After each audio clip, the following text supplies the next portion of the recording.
આવી શું થાય છે? આવી ગઈ તું? ના, મારું ભૂત આવ્યું છે. હું તો હજી બહાર જ છું. જાઓ લઈ આવો. ભૂત? આદિ, મને સેજે ગુસ્સો દેવડાવ્યો છે ને તો મજા નહીં આવે હો. જો મારી વાત સાંભળ. ભૂત નથી, તું ભૂત નથી ભાઈ. હવે મને ખબર છે કે તું આવી ગઈ છો ઘરમાં. સાંભળ મારી વાત. શું થયું? વાત કરી આવ્યા મમ્મી સાથે? બતંગર થયું. દાદા સાથે? વાતનું બતંગર થઈ ગયું. એ તો તારા મોઢા ઉપરથી જ ખબર પડી ગઈ હતી. જેવી રીતે તું ગુસ્સામાં આવીને ધડામ દઈને બેસીને ત્યાં જ ખબર પડી ગઈ હતી કે કંઈક તો થયું લાગે છે. ભલે ધડામ દઈને બેસ કે મારો બેડ ભાંગે એવો નથી. ભાંગી જશે તો નવો લઈ લેજો. તમારું મગજ આમ પણ પેલી ખરાબ કરીને ગઈ છે અને હવે તમે ઘરમાં ને ઘરમાં આટલા દુશ્મનો હોય તો માણસને બહાર જવાની જરૂર શું પડે? એટલે જો જે થયું છે તું મને વાત કર ને. એકચ્યુઅલીમાં બન્યું તું શું? અને દામિની કઈ બોલી? હા, મેં એને સમજાવવાની કોશિશ કરી કે હું આ શહેરમાં રહું છું. અવારનવાર મમ્મી અને દાદાની જે કંઈ સેવા કરવાની આવે, જે કંઈ ધ્યાન રાખવાનું આવે, જે કંઈ જવાબદારીઓ નિભાવવાની આવે ને એ બધું હું નિભાવું છું. તો કાયદેસર રીતે મિલકત મને મળવી જોઈએ. ચાલો માની લીધું કે બધી મિલકત તો એ નહીં આપે, કંજૂસ છે એક નંબરની, પણ હું એમ કહું છું કે 80% ભાગ તો મારો હોય ને. 80% ભાગ તારો? ચાલો 70? 75? શું 70? જો મીરા, હું શું કહું છું કે આપણે ત્યાં ખોટી લાલચ કરી રહ્યા છીએ. ક્યાં? મતલબ કે તારા મમ્મી પાસે, દાદા પાસે, તારા પપ્પાની મિલકત છે, વાત બરાબર છે, પણ એ નાની છે. થોડું વધારે એને આપી દઈશ તો શું થઈ જશે? નાની છે, નહીં લઈ તો એવું કેમ કોઈ નથી કહેતું? બધાને જ હંમેશા આ એક પ્રાયોરિટી હોય છે કે ઘરનું નાનું બાળક હોય ને થોડું વધારે આપવું જોઈએ.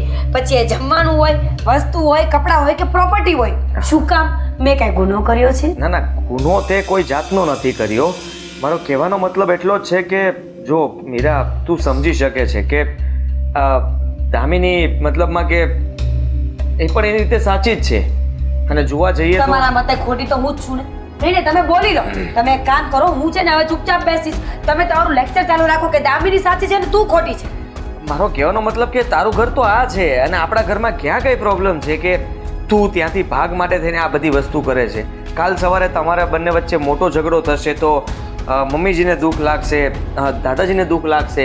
હા, જરાક વિચાર કરો કે બંને બહેનો વચ્ચે જો ઝઘડો થઈ જશે તો સમાજમાં વાતો થશે. ચૂપ, એકદમ ચૂપ. તમે તો ખબર નહીં શું કામ હર વખતે સામેવાળાના જ સાથી હો છો. શું થયું છે? મચ્છર કરડ્યું છે? હા. ને મારો અહીંયા જીવ જાય છે.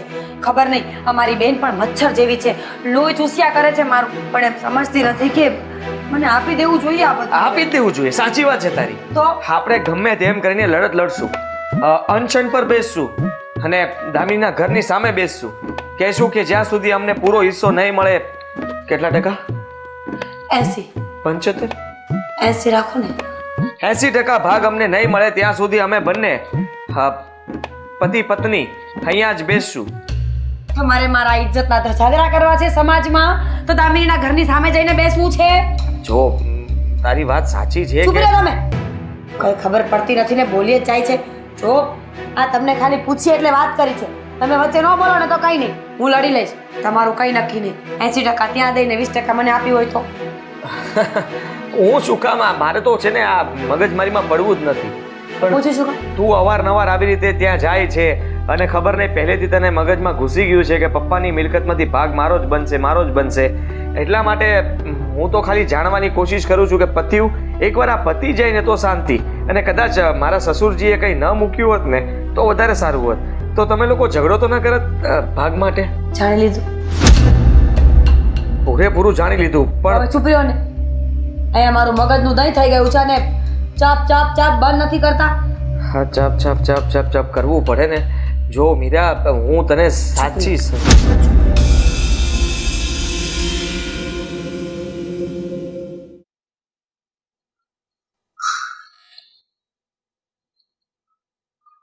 હું શું કહેતો હતો કે આપણે એટલે ભાગ તો લેવો જ જોઈએ. આપણો હક બને છે. હવે અશોક કુમારને પણ હું વાત કરી દઈશ, મારા સાટું થાય ને, અને દામિનીને પણ હું સમજાવી દઈશ ને પણ.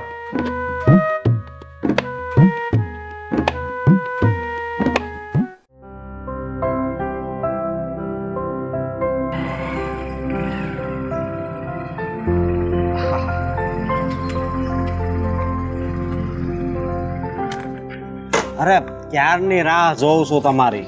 હું તો ક્યારનો ગાડી લઈને આવી ગયો. કેમ એટલું બધું મોડું છું? હા જુઓ ને હાડુભાઈ, થોડુંક મોડું થઈ ગયું, હવે શું કરવું બોલો. હા, કેમ છો? મજામાં? મજામાં. પણ આમ અચાનક કેમ મને બોલાવ્યો? વાત જ જાણે એવી છે કે અચાનક તમને મળવા આવવું પડ્યું ને મેં અહીંયા જ બહાર બોલાવ્યા. મન તો થતું હતું ઘરે બોલાવું, પણ ઘરનું વાતાવરણ તો તમને ખબર છે, આ બંને બહેનો વચ્ચે જરાક ઝઘડો થઈ ગયો છે, તો હવે આપણે ઘરે તો એમ જલ્દી મળી ન શકીએ. સમજો છો ને તમે? હું કહું છું અશોકભાઈ, આપણે એક કામ કરીએ તો. કામ? બોલો ને. મારો વિચાર એવો છે કે જો આ મિલકતમાં આપણે કાંઈ આમ તો લેવા દેવા ન કહેવાય, બરોબર? કારણ કે તમે વિચાર કરો, હા, એ બંને બહેનોનો પ્રશ્ન છે. હા. હવે એમના પપ્પાની મિલકત, બરોબર? હવે આપણે તો જમાઈ કહેવાય. ભાઈ જમાઈ તો આમાં કાંઈ વચમાં માથું મારે તો એમ લાગે કે જમાઈ લાલચું છે. હા. તો સીધો રસ્તો એ છે કે તમે છે ને દામિનીને સમજાવીને કહી દો ભાગ નથી જોતો, વાત થઈ ગઈ પૂરી. આ કેવી વાત કરો છો તમે? આ મારે કાંઈ જોતું નથી, પણ આ વાત મીરાબેનનું નથી કહેતો, પણ દામિની હા સાંભળશે તો સારું ને, પણ એને સમજાવવાની વાત તો કરું છું. જો આમ પણ તમારે કઈ જોતું નથી, બરોબર? નહીં. અને મારે આવે તો મને કઈ વાંધો નથી. એટલે જો મને લાલચ નથી, મારે કઈ પ્રોપર્ટી જોતી નથી, પણ આ તો શું કે બંને બહેનોનો ઝઘડો મટી જાય. તમે સમજો અશોકભાઈ હું શું કહું છું? આ દામિનીને છે ને થોડોક 50% ભાગ જોતો છે. હવે મીરા 50%માં માનતી નથી, એને 80% જોતા છે.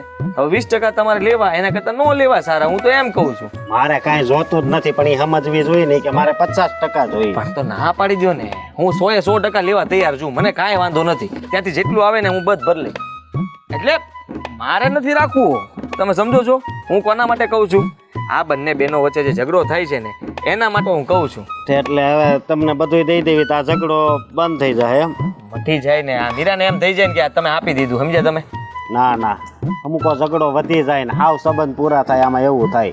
જો હાટું, મને તો લાગે છે કે તમને થોડીક લાલચ તો લાગે છે. મને શું લાલચ હોય? અમારે કઈ તાણ છે?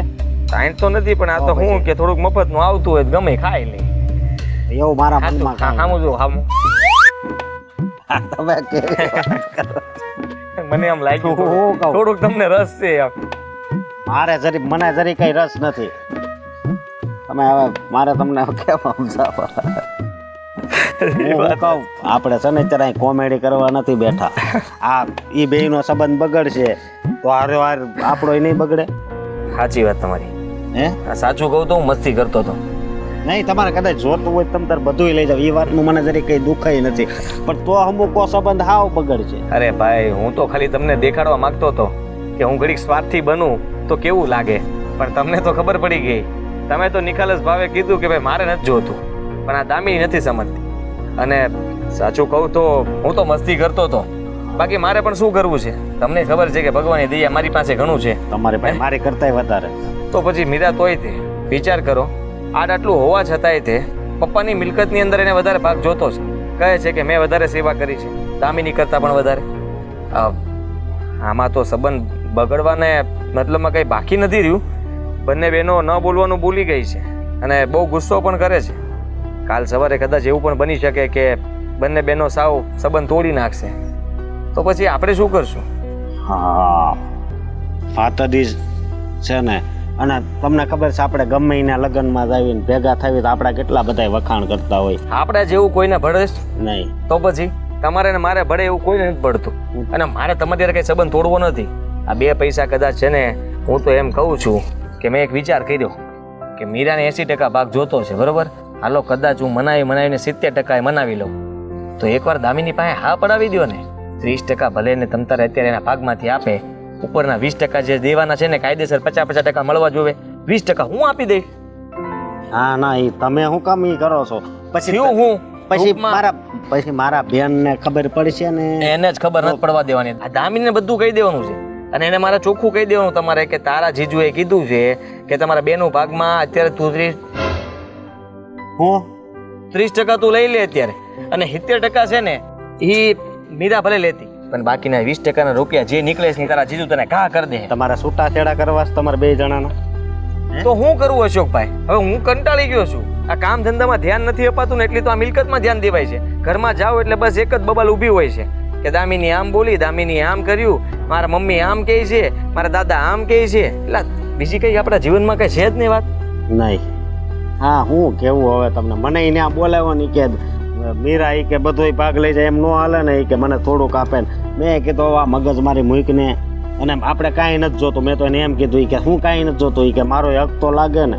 સાચી વાત છે અશોકભાઈ, પણ હું શું કહું છું, હા જુઓ આપણે એક કામ કરીએ. મને લાગે છે કે આ વાતનું સમાધાન કરવા માટે થઈને આપણે મમ્મીજી પાસે જવું પડશે. આપણે એમની પાસે બેસીને વાત કરીએ અને તો આ વાતનું કંઈ હલ નીકળશે.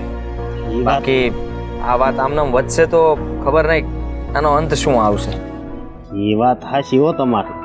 ત્યાં જાવી તો જ આનો રસ્તો થાય એમ છે, નકર તો એ બેયના સંબંધ બગડ્યા છે એમ આપણાય બગડશે.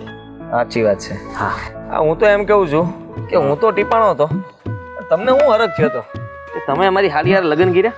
તો શું કરવું હવે મારી, તમને ખબર છે એનાથી હું કેટલા વર્ષ મોટો છું.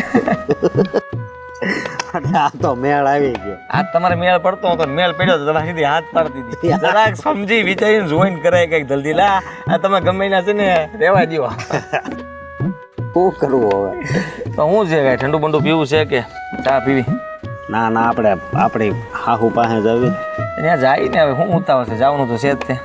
હા ઘડીક બેઠા હવાયનું કરીએ અને ફોન કરવી ને ત્યારે જાવું. અત્યારે જ જવું? ના હવે ના આજનો દી ખમી જાવ પછી જાવું. ના ભાઈ જોયું જાય હમણાં. મને ઘડી ખમો શાંતિથી મગજ કામ કરવા દો.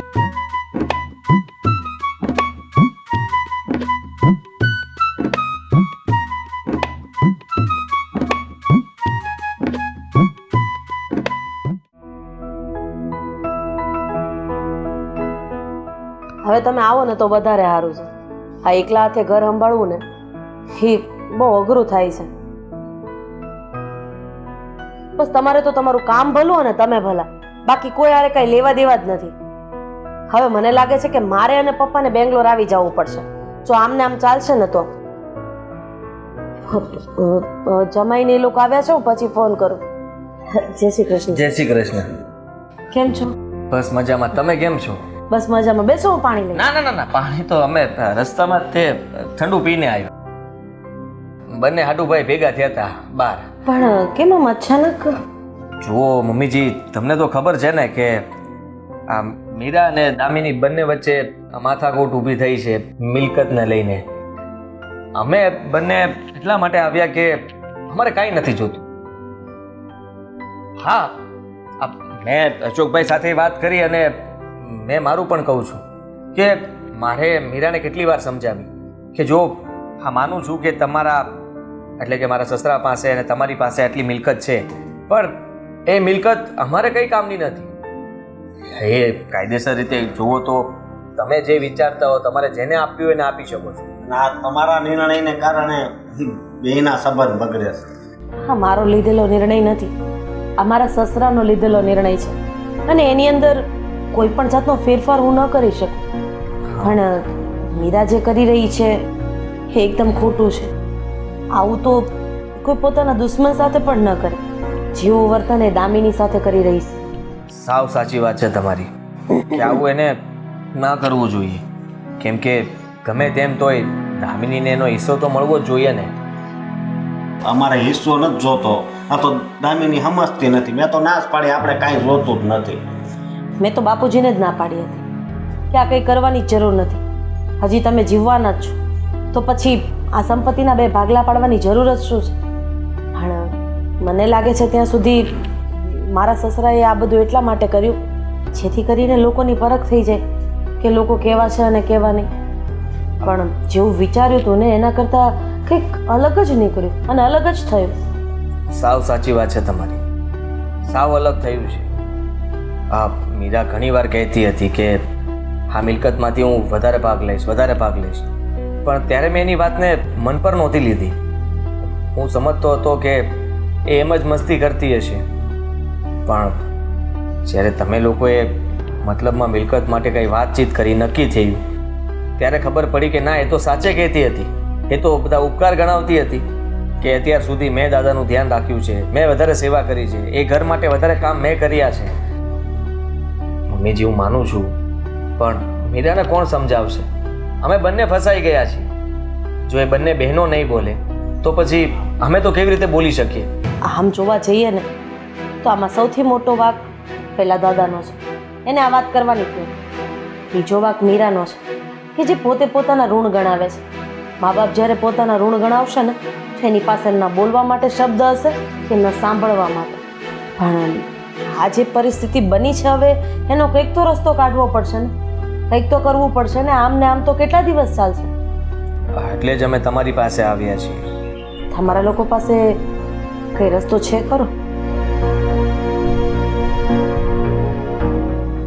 રસ્તો તો નથી, પણ અમે બંને એવું વિચાર કર્યું છે કે કાલ સવારે કદાચ એ બંને બહેનો વચ્ચે ઝઘડો વધે અને સંબંધ પૂરા થવા સુધી વાત આવી જાય તો અમે લોકો તો બોલશું જ.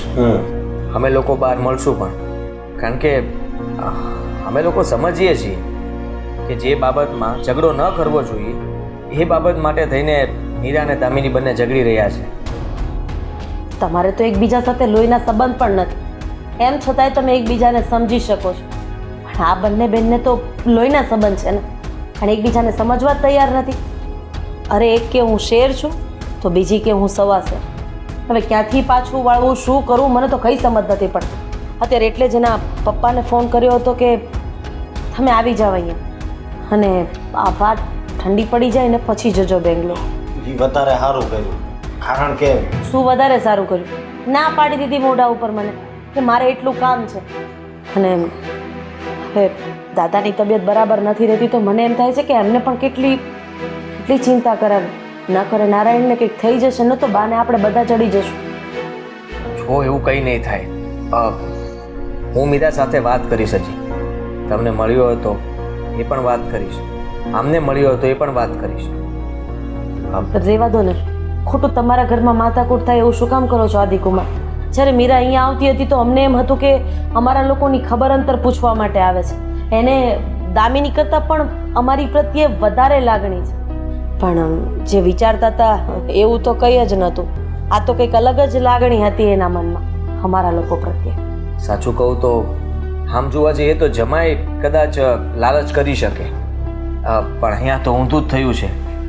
હા, બંને દીકરીઓ તમારી જ છે અને એ લોકોએ જ પોતાની મિલકત ન હોવા છતાંય તે લાલચ કરી છે. આ છે ને જમાનો બદલાઈ ગયો છે. પેલા ભાઈઓ ભાઈઓ મિલકત માટે બાંધતા હતા, અને આમ જોવા જઈએ તો આપણા શાસ્ત્ર મુજબ જ્યારે દીકરી સાસરે લગ્ન કરીને જાય છે ને ત્યારે બે થાપા મારીને નીકળે છે. એ થાપા એના હોય છે કે એના બાપને અને એના ભાઈને એ વાતનું એ ભાન કરાવે છે કે આજથી આ ઘરમાં ફૂટી કોડી એ મારી નથી, આ ઘર તમારું છે, અને હવે પછી હું જ્યારે આવીશ ને ત્યારે મહેમાન બનીને આવીશ. પણ મારી દીકરી કદાચ આ થાપાની વિધિ કરી તો નાખી છે પણ એનું મહત્વ ભૂલી ગઈ છે. અરે આ બધી વાતમાં ને વાતમાં ભૂલાઈ ગયું. તમે લોકો બેસો, ચા પીધા વગર નહીં જવા દો. ના શું ના, હું ચા બનાવું છું, તમે લોકો બેસો, પછી વાતચીત કરીએ. હમણાં બાપુજી પણ આવી જશે, તમે લોકો મળીને જ જજો. હા, શું પાડવાની, હવે આવ્યા છે તો ચા તો પીવી જોઈએ ને. કેવી વાત કરો છો? તમારે ભારે ઉતાવળ, માથાકૂટ પૂરી થઈ જશે તો બોલતા જ નહીં.